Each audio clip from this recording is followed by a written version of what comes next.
যাহারা আজ এত বড় হরিনাম সংকীর্তন আয়োজন করেছেন, আজ ওনারা পরম ভাগ্যবান। কেন? কারণ এই নামটা নেবার কিন্তু সবার কারো ভাগ্য হয় না।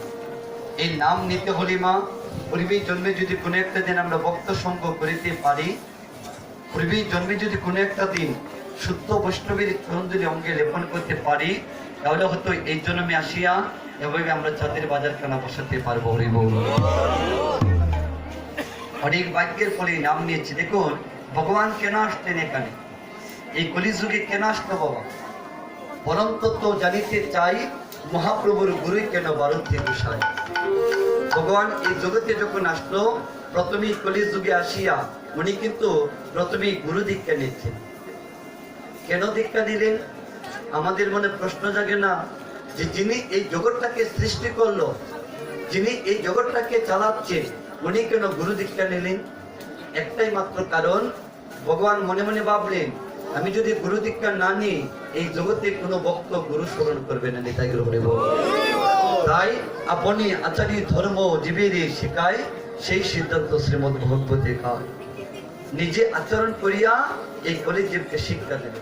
তাই আপনারা যারা যারা গুরু দীক্ষা নিয়েছেন একটু হাত তুলবেন। নিতাই গুরু রাধে রাধে।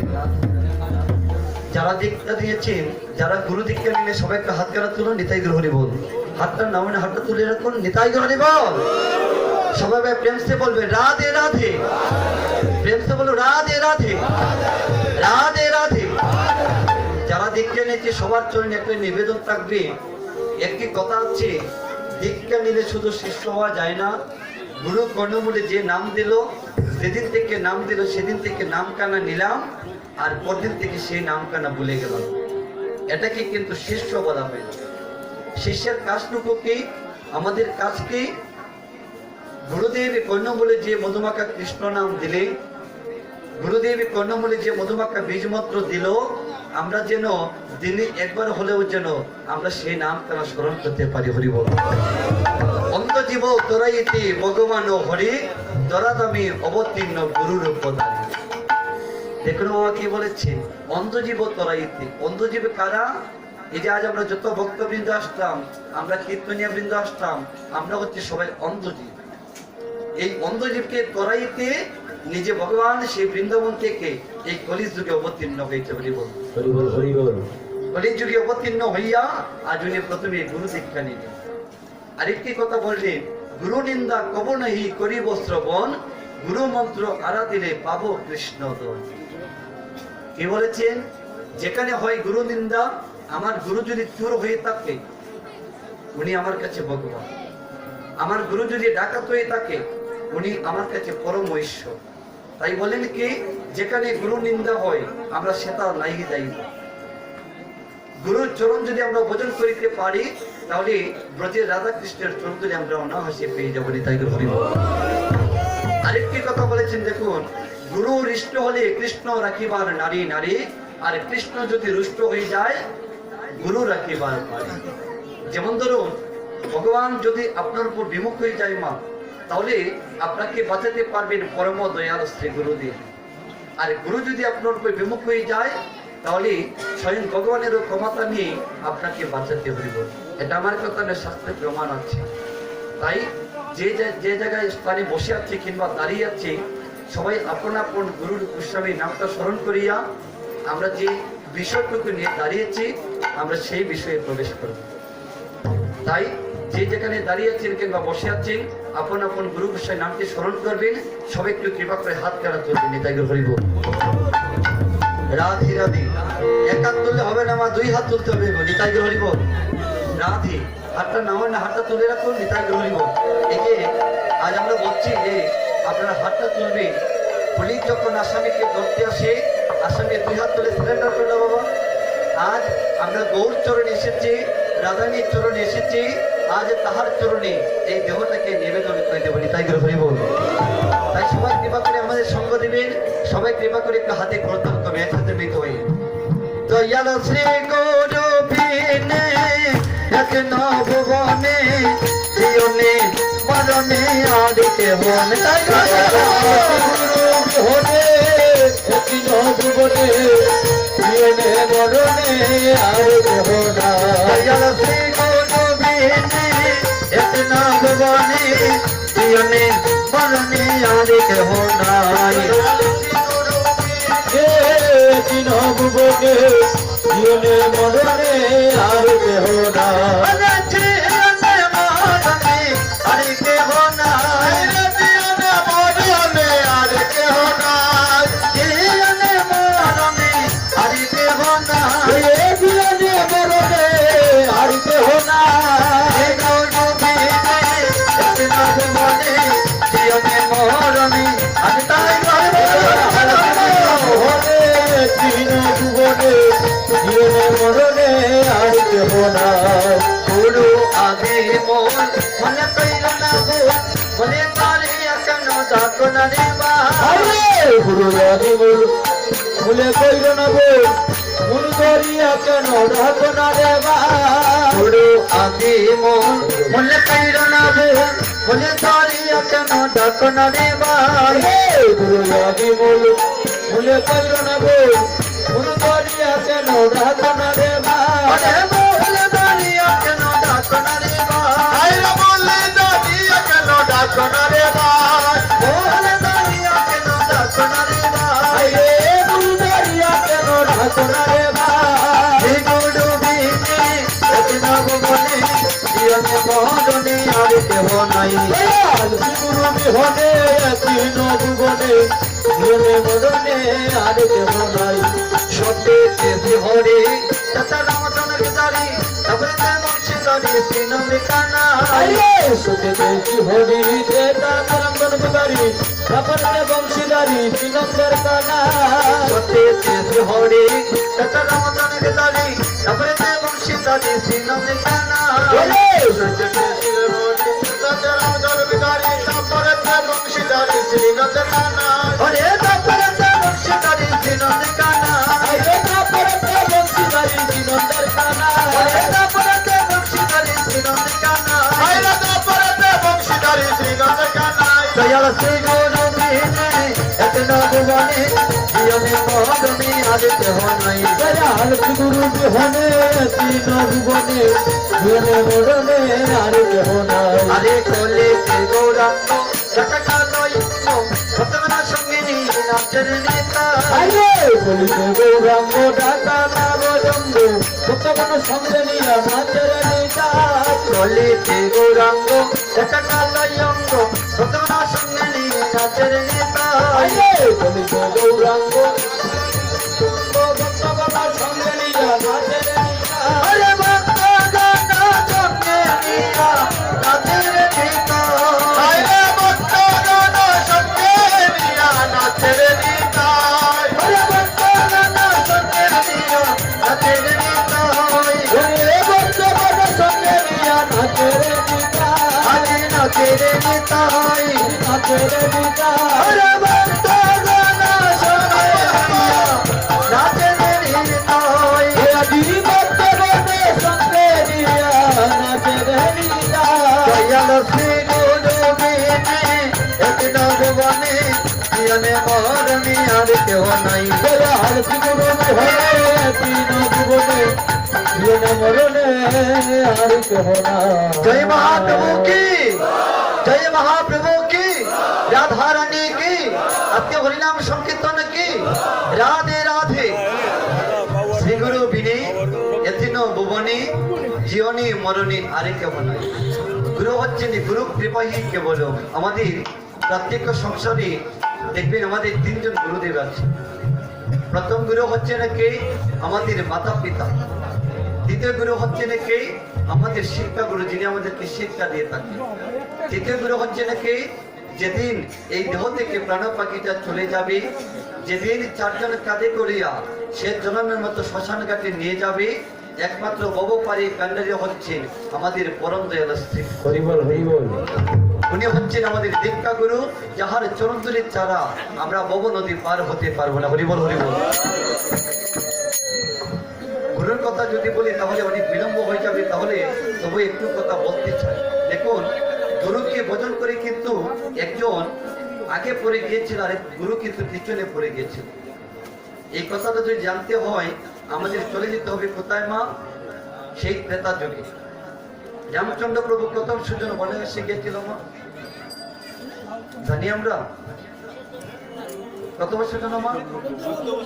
14 বছর জন্য ভগবান বনবাসে চলে গেছে। কেন গেলেন? একমাত্র পিতৃ সত্য পালন করিবার জন্য ভগবান 14 বছর জন্য বনবাসে চলে গেলেন। এখন ভগবান মনে মনে ভাবছে, আমি যদি পিতার আদেশ পালন না করি, আমি যদি বাবাকে পালন না বাসি, বাবার আদেশ পালন যদি না করি, এই জগতে কোনো সন্তান বাবার আদেশ পালন করবে না। তাই পিতৃ সত্য পালন করিবার জন্য প্রভু শ্রী রামচন্দ্র 14 বছর জন্য বনবাসে চলে গেলেন। এখন বনবাসে কি ভগবান একা গেলেন নাকি আর কাহাকে সঙ্গে নিলেন? কাকে নিলেন সঙ্গে? ছোট ভাই লক্ষ্মণকে, আর সঙ্গে নিল জনক ও নন্দিনী মা সীতা দেবীকে। এখানে কিন্তু তথ্য আছে বাবা। যেমন ধরুন, প্রভু শ্রী রামচন্দ্র যদি বনবাসে যখন গিয়েছিল, তখন ছোট ভাই লক্ষ্মণকে বলেছিল, লক্ষ্মণ অলক্ষ্মণ, আমি না হয় বাবার আদেশ পালন করিবার জন্য 14 বছর জন্য বনবাসে যাব, তাহলে লক্ষ্মণ তুমি কেন আমার সঙ্গে যাবে? তুমি যদি আমার সঙ্গে যাও, এত বড় রাজপ্রাসাদ কে দেখাশোনা করবে? প্রত্যেক সংসারে দেখবি ভাইয়ের বেতন কেন যদি কেউ জানতে পারে, ভাই ছাড়া ভাইয়ের বেতন কেন কেউ জানতে পারে। সেদিন প্রভু শ্রী রামচন্দ্রের কথা শুনিয়া ছোট ভাই লক্ষ্মণ নয়ন জল চেয়ে বলছে, দাদা তুমি যদি বাবার আদেশ পালন করিবার জন্য 14 বছর জন্য তুমি বনবাসে যেতে পারো, তাহলে তোমার ছোট ভাই লক্ষ্মণ হয়ে কেন তোমার চরণে আমি হয়ে যেতে পারবো না? বনবাসে যদি যেতে চাও, তাহলে তোমার ছোট ভাই লক্ষ্মণকে তোমার চরণে দাস করে সঙ্গে নিয়ে নাও। প্রভু শ্রী রামচন্দ্র লক্ষ্মণকে বুকে জড়িয়ে বলছে, ওরে ভাই একবার আমার বুকে আয়। তোর মতো ভাই যদি প্রত্যেক জীবের ঘরে ঘরে হইতো, তাহলে ভাইয়ে ভাইয়ে কোনোদিন দ্বন্দ্ব হতো না। তোর মতো ভাই যদি প্রত্যেক জীবের ঘরে ঘরে হইতো, তাহলে এক ভাইয়ের নামে আরেক ভাই থানায় গিয়ে কোনোদিন মামলা করতো না। ভাই লক্ষ্মণ তোকে বুকে নিয়ে তাপিতে শীতল করে। এরাই হচ্ছে ভাই ভাই। রাবণ যখন শক্তিশালী বান মেনেছিল, তখন প্রভু শ্রী রামচন্দ্র শক্তিশীলকে বিনয় করে বলছে, শক্তি তুমি আমার উপর বান মারো, কিন্তু তুমি আমার ছোট ভাই লক্ষ্মণের উপর বান মারো। এই জগতে আমি কত ভাই দেখতে পেয়েছি, জগতে আমি কত ভাই দেখতে পাইলাম, কিন্তু আমার লক্ষ্মণের মতো ভাই যে জগতে আর কাহাকে দেখতে পাইলাম না। সীতা মরলে সীতা পাইব প্রতি ঘরে ঘরে, গুণের ভাই লক্ষ্মণ মরিলে ভাই বলিব কারে নিতাই হরিব।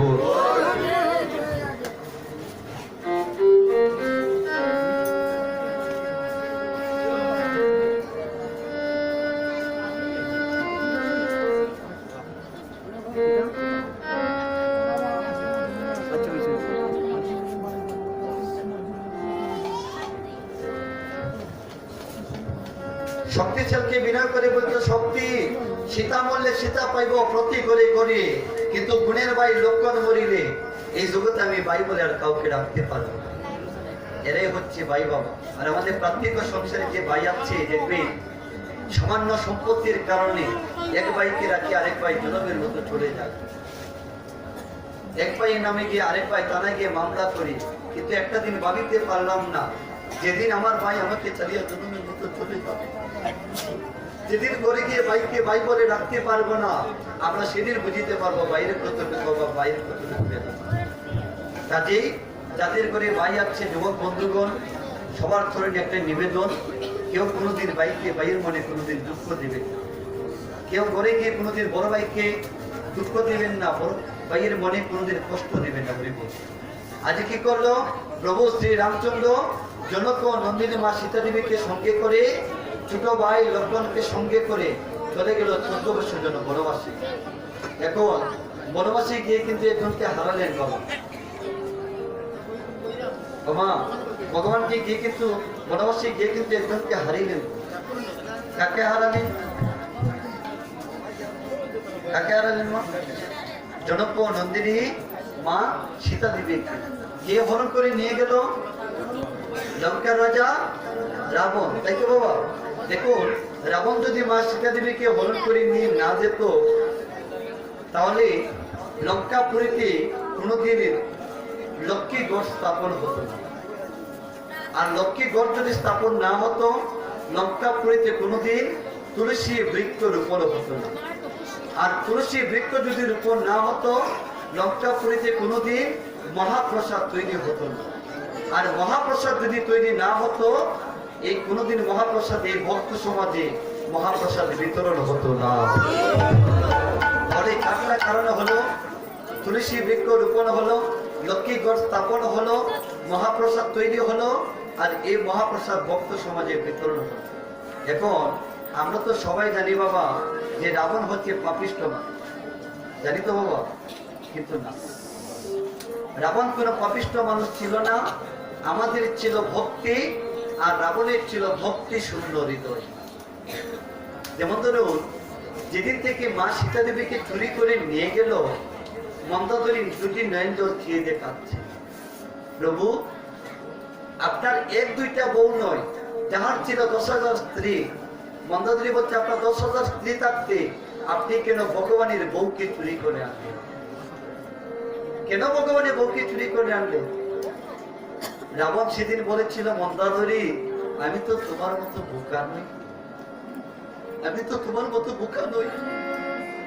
আমি যদি প্রভু শ্রী রামচন্দ্রের স্ত্রী মা তারকনন্দিনী মা সীতা দেবীকে আমি চুরি করে না আনতাম, তাহলে যে প্রভু শ্রী রামচন্দ্র এই লঙ্কাপুরীতে তাহার চরণ দুই কানা দিত না। আমি মা সীতা দেবীকে চুরি করে এনেছি বলে আজ আমার ভগবান এই লঙ্কাপুরীতে তাহার চরণ দুই কানা দিবি। আর প্রভু যদি চরণ দুই কানা না দিত, তাহলে আমাদের এই রাক্ষস কুলকে আর কোনোদিন উদ্ধার হতো,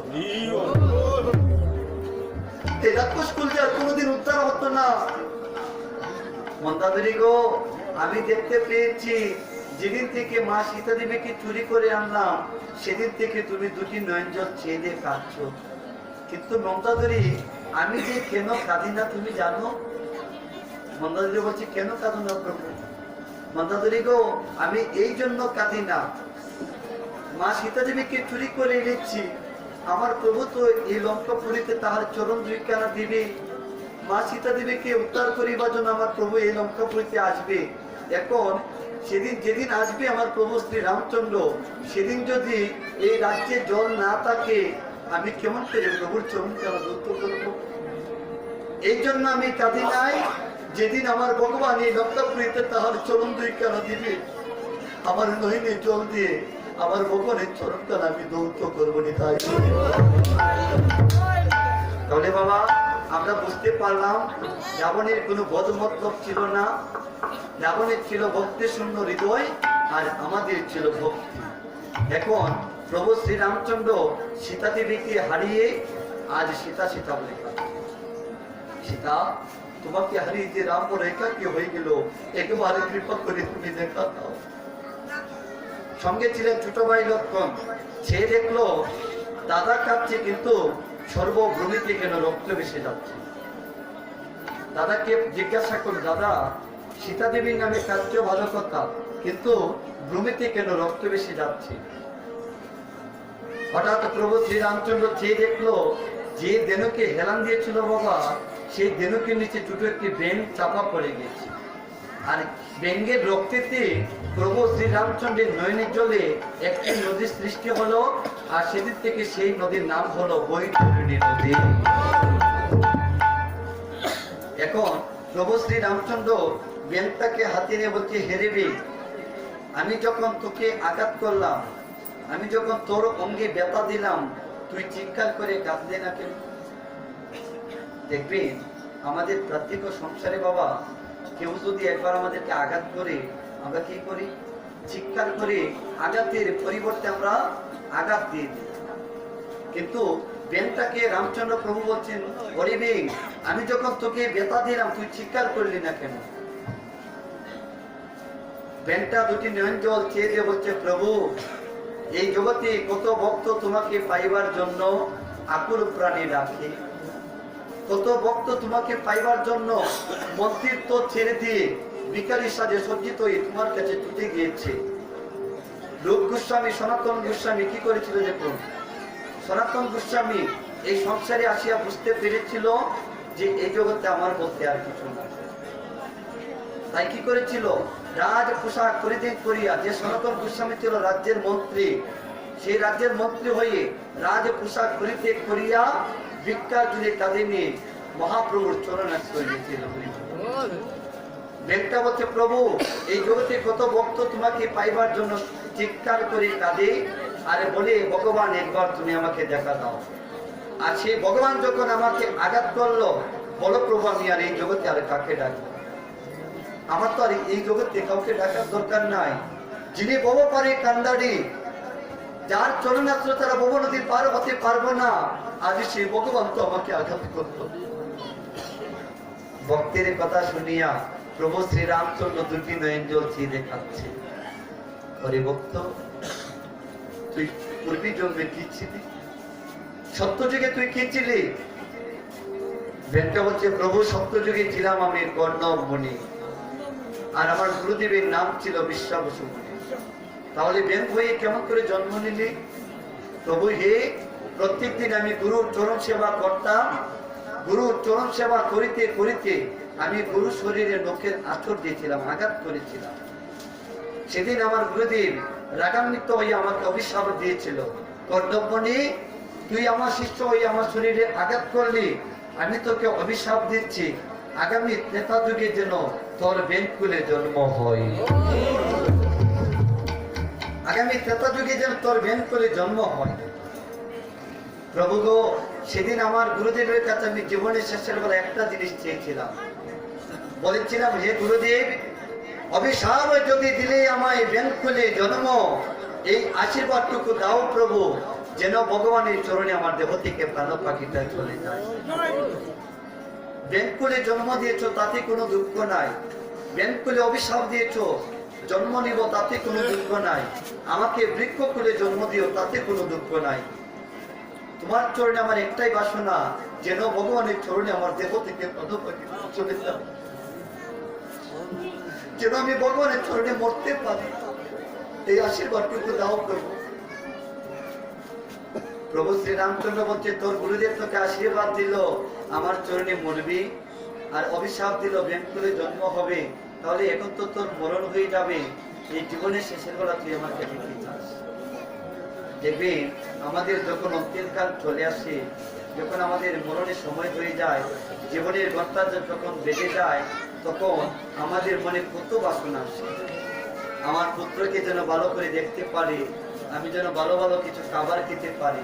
কিন্তু বেনটা কি করেছে দেখুন বাবা, ভগবান বলছেন, তুই জীবনের শেষের বেলা আমার কাছে কি চাস? বেনটা নয়নে জল চেয়ে দিয়ে বলছে, প্রভু আমি আমার জন্য এই জীবনের শেষের বেলা তোমার কাছে কোনো কিছু চাই না। আমি আমার গুরুদেবের জন্য চাই, আমার গুরু যেন জন্ম জন্মান্তরে তোমার চরণে তাকিতে পারে, যেন তোমার চরণ সেবা করতে পারে, এই আশীর্বাদটুকু দাও হে দয়াময়। প্রভু শ্রী রামচন্দ্র বলছেন, হরি বেন, হরি কন্যামণি, তাহলে তো এই ত্রেতা যুগে হবে না, তারপরেই হব আমি কৃষ্ণ। তুই কন্যামণি হবে আমার ডান চরণের নুপুর, আর তোর গুরুদেব হবে আমার বাম চরণের নুপুর। কেন? কারণ গুরুর প্রতি ভক্তি রেখেছিস বলে আজ তুই রয়ে গেলে আগে, আর তোর গুরুদেব রয়ে গেল পিছনে। তাহলে বাবা, এই জগতে যদি গুরুকে আমরা ভজন করতে পারি দেহ মনে প্রাণ দিয়া, দেখবেন একদিন না একদিন মহাপ্রভুর কৃপা হবে। তাই আজ এই যে অঙ্গনে দাঁড়িয়ে কৃষ্ণ কথা বলতে পারছি, একমাত্র আমার গুরুদেবের কৃপা বলে। গুরু কৃপা করেছেন বলে আপনাদের সম্মুখে দাঁড়িয়ে যদি কৃষ্ণ কথা বলতে পারছি। যে বিষয়টুকু নিয়ে এসেছি, শুভ অধিবাস, যে ব্যাসদেব পারেনি ভগবানের লীলাটুকু সমাপন করতে, দেখুন ব্যাসদেবের মনে একদিন অহংকার চলে এসেছিল। কি অহংকার? ভগবানের যতটুকু লীলা আছে সবগুলো লীলা আমি খাতাপত্রে লিখিত করে সমাপন করে দেব। এই বলে যখন ব্যাসদেব সুরলোক নদী জলে স্নান করবার জন্য গেল বাবা, ব্যাসদেব দেখতে পাইল ছোট্ট একটা চড়ুই পাখি একবার জলের ভিতরে ডুব দিচ্ছে, আর একবার গাছের উপরে আসছে। ব্যাসদেব লীলাটাকে দর্শন করে ছোট চড়ুই পাখিটাকে প্রশ্ন করলো, চড়ুই, আমি দেখতে পাইলাম তুমি একবার জলের ভিতরে ডুব দিচ্ছ, আর একবার তুমি গাছের উপরে আসছো, আজ খুলে বলো তো তোমার কি হয়েছে?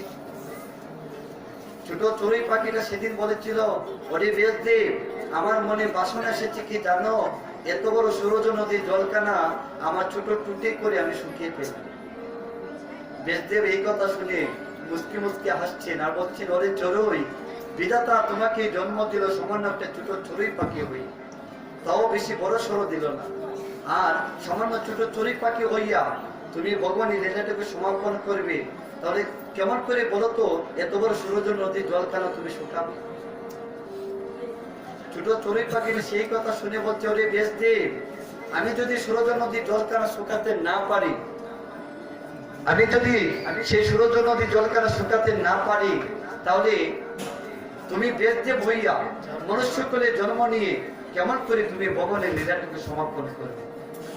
সারাটি জন্ম যদি তুমি কাতাপত্রে লিখিত করে দিয়া তুমি ভগবানের লীলাটুকু লিখতে পারো, সারাটি জীবনে তুমি ভগবানের লীলাটুকু সমাপন করতে পারবে না।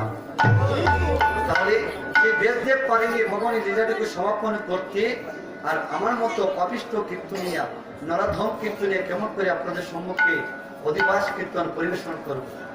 কথায় ভাষায় অনেক ভুল ত্রুটি হবে, হচ্ছেও আমি জানি। আপনাদের সন্তান মনে করে, ছোট ভাই মনে করে আমাকে আপনারা বৈষ্ণব উপর থেকে ক্ষমা করে দিবেন, এটাই দূর করি। ভক্তগণের জয়ধ্বনি আর মায়েদের উলধ্বনি, নিতাই গো হরি বল। ওই আছো নদিয়া নদিয়া বিনোদ, এসো গোরা চাঁদ সচ্চি মায়ে দোলা দোলালিয়া, নিতাই গো হরি বল, হরি বল, হরি বল। এসো নদিয়া বিনোদ,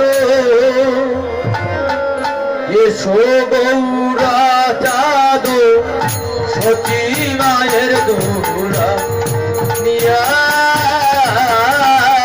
এসো সচ্চি মায়ে দোলা লিয়া গৌর সচ্চি মায়ে দোলালিয়া।